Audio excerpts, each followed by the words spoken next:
Hey, what's up guys, BB here. I just wanted to give you a couple of tips on the split jerk that we're going to be doing in class.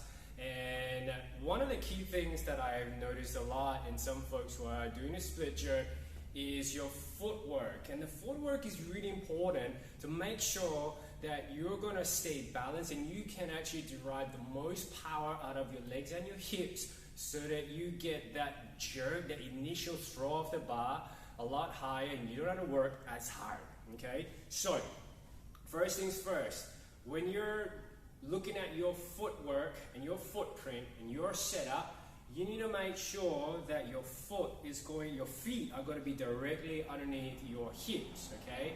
So guys, it's going to be quite close, girls are going to be a little bit wider. So your foot distance, it's going to be dependent on your hips, okay? So make sure your foot is directly underneath the insertion point of your hips. That's the main key thing.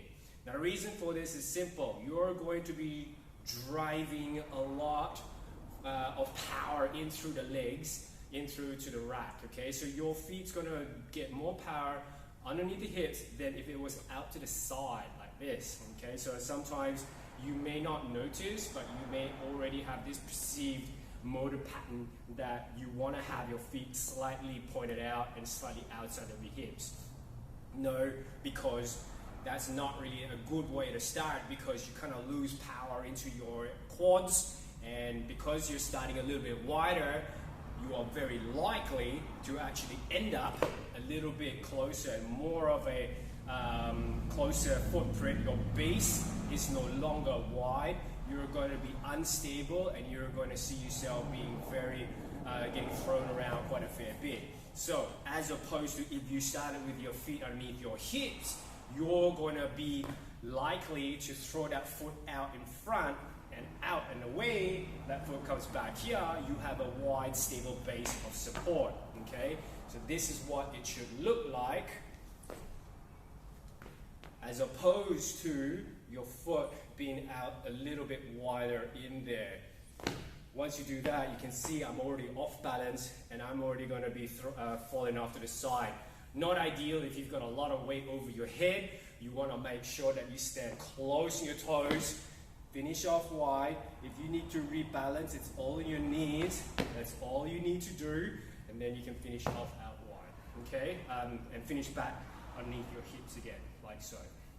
Now, the second thing that I like to remind and talk about is your dip as well. So if your dip, when you're doing your dip, make sure you keep it short.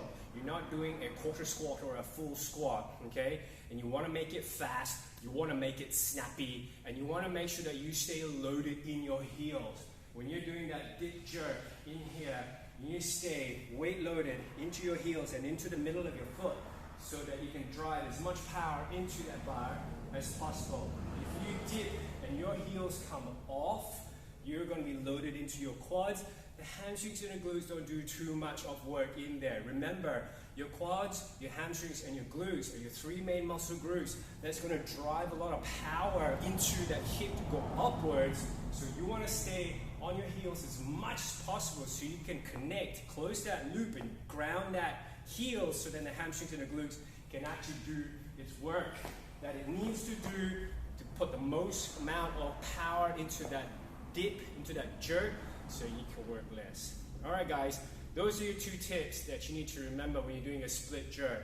Start close and wide, and also weight load in your heels so you can get the maximum power into your split jerk. Alright guys, thanks so much for watching. We'll see you in the gym soon.